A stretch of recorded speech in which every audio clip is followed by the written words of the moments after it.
On a daily basis, you spend between a third and half your waking hours daydreaming. That may sound like a huge waste of time, but scientists think it must have some purpose, or humans wouldn't have evolved to do so much of it.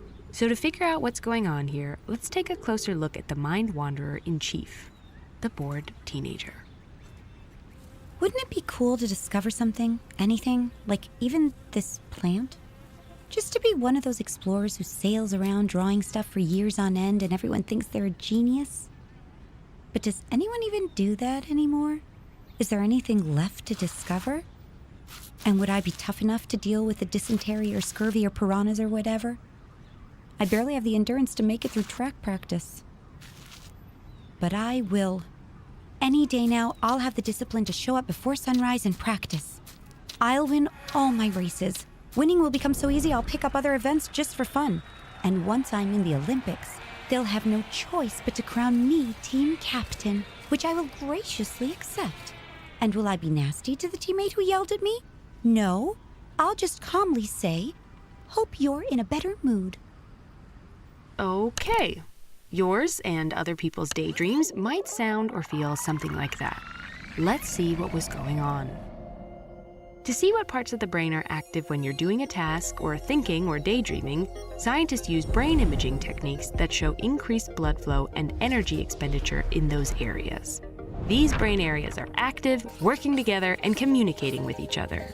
Taken together, they're called the executive network. When your mind starts to wander, a different set of brain areas becomes active. These areas make up the default mode network. The name default mode makes it sound like nothing is going on.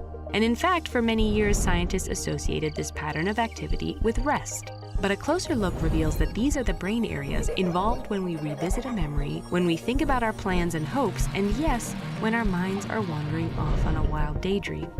The mind can wander to unproductive or distressing places and brood over negative past events, like an argument.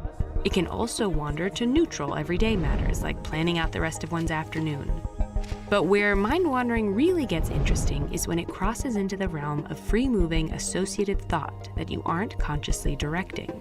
This kind of mind wandering is associated with increases in both ideas and positive emotions, and the evidence suggests that daydreaming can help people envision ways to reach their goals and navigate relationships and social situations.